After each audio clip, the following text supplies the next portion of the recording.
brain is still thinking that when you counter flex, that it owns that shoulder. And then you give him the big shove off of that inside leg into that turning rein. Good for you. Like that. Then you can soften off that inside rein. Better in the connection like that. And then you just must commit yourself to doing that correction every time. Whenever we are like, oh, good Lord, he's never going to get it. And then we go to gimmicking the rein, we set ourselves back on honest connection, okay? Good. And then it kind of shoots off of your inside leg. Now, spiral the circle down just a little bit.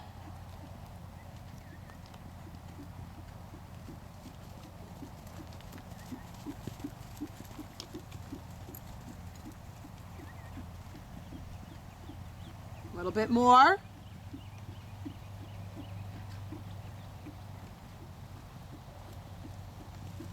That's right. Now on that smaller circle, counter flex him.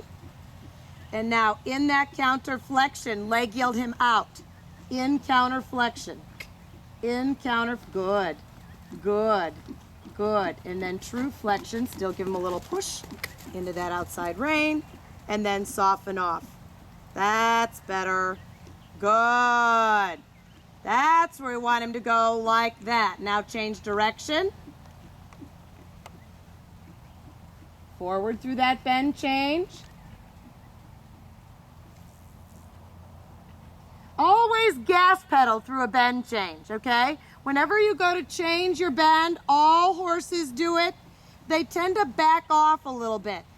If they do the opposite, horses that run through the bend change, they get to walk a step trot.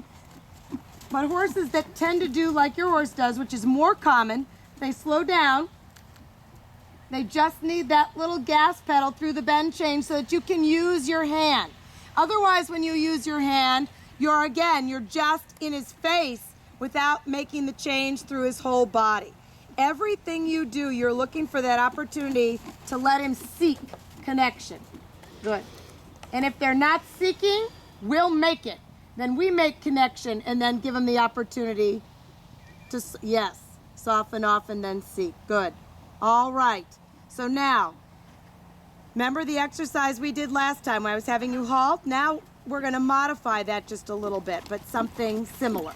So down the center, next time around, from this end, come down the center line from A. You're going to leg yield to the rail. I'd like for you to get to the rail somewhere between E and S. I don't know the letters. E and S, look to the left. And then when you get to S, you're going to turn left and go straight across the rail to the ring to R and halt straight. That's right. How do you learn Tess? I learned patterns. I do too. I I have no idea which way that is. Good girl. Then turn left. Position left first. Turn left. Trot left. Center line from C. It's all right. Whenever they step to the canter line and then leg yield to the right.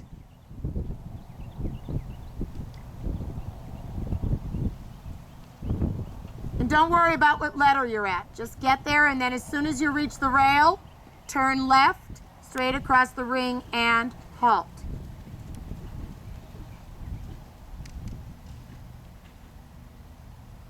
Good boy, it's all right. So, in that leg yield, it became hard to bring the shoulders across because the haunches were trailing fairly significantly towards the end. It's all right, position right. I say it's all right. It's not really all right, but that's what happened. It is what it is. Position right, turn and trot, center line, and leg yield to the left. Same thing through again.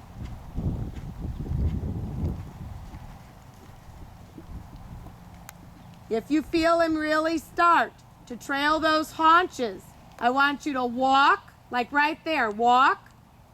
Yes. Then trot, and then turn and halt straight.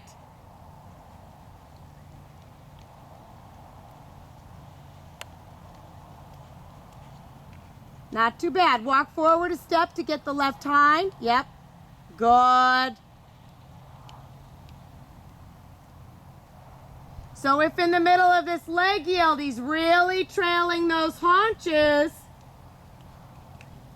then you have to walk and make that alignment change, because it's just never acceptable.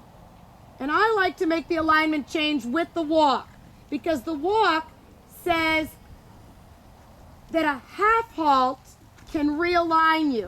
Does that make sense? Yeah, okay. So by walking, by doing the transition, you're saying, I own good halt.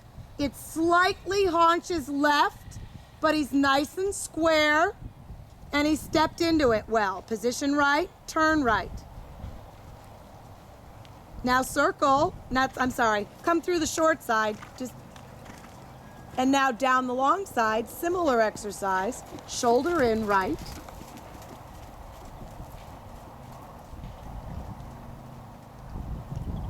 And then you'll go straight across the ring again and halt straight.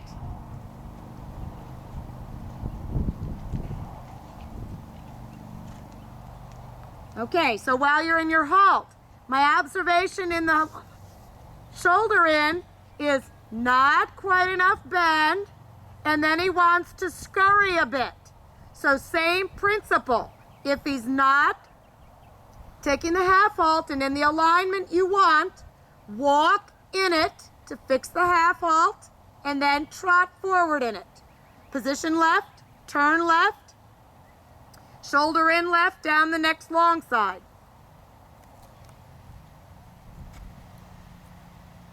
And think about posting a little slower. The length of stride is fine, but he lacks a little bit of the suspension because he's a little too quick. So you want to think better, and then turn left, straight across the ring, and halt. You want to think that you push him slower. Right hind, one step. Good. And then he said you get the right hind with the bonus haunches swing to the left. Position right. Let's go through it one more time with the shoulder in. Okay, so that time he didn't position well right coming out of that.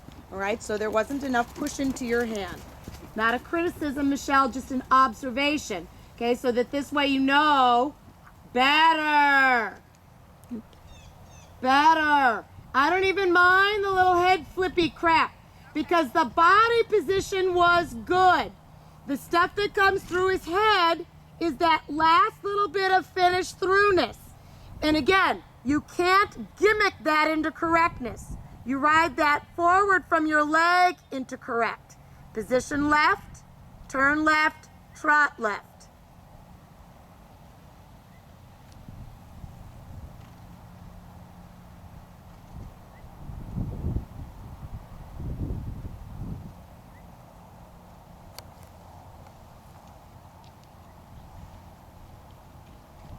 It's okay. It's all right. There's a little more neck than angle. All right. So, good. Which isn't really a surprise because we know that naughty right shoulder, so that costs you in the shoulder end. Walk and take a break for a moment. So that costs you in the shoulder end. We're going to do some renvers in a minute. Now, the reason I like to do some of that stuff before I canter is because I just don't think that horses should ever lope around on the forehand. Okay. I am into, and I love at horse shows, big arenas. Because at big arenas, I'll go for a bigger, bolder canter. You know what I mean? Because then you can just feel like you can almost hand